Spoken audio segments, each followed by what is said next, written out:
June 6, 2025 లా exam conduct చేస్తుంది మన Telangana government. Advocate అవ్వాలి అనుకుంటున్న ప్రతి ఒక్కరూ ఈ వీడియో చూడండి. యూపీఎస్సీ ఎగ్జామ్ క్రాక్ చేసి ఇంటర్వ్యూ వరకు వెళ్ళిన ఒక లా స్టూడెంట్ను ఆఫీసర్స్ అడిగిన క్వశ్చన్ ఇది.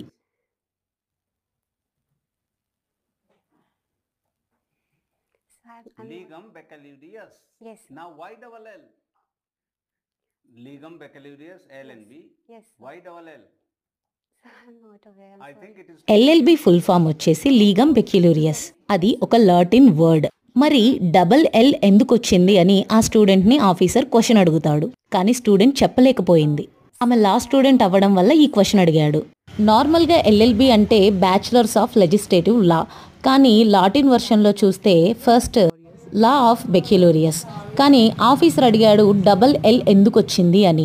డబల్ ఎల్ ఎందుకు వచ్చిందంటే లాస్ ప్లూరల్ ఫామ్కి డబల్ ఎల్ని వాడారు. LAWS లాస్ అంటే అది ప్లూరల్ కాబట్టి డబల్ ఎల్ వాడారు. Bachelor of. మీకు తెలుసా, గాంధీ గారు ఇదే లా బారిస్టర్ చదవడానికి ఫారిన్ కంట్రీస్ వెళ్ళారు. ఒకప్పుడు బిఆర్ అంబేద్కర్ గారు కూడా కెరీర్ స్టార్టింగ్లో లాయర్గానే పనిచేశారు. లా చదువుతూనే తను దేశ చరిత్రలోనే ఒక గొప్ప అధ్యాయాన్ని రచించగలిగారు.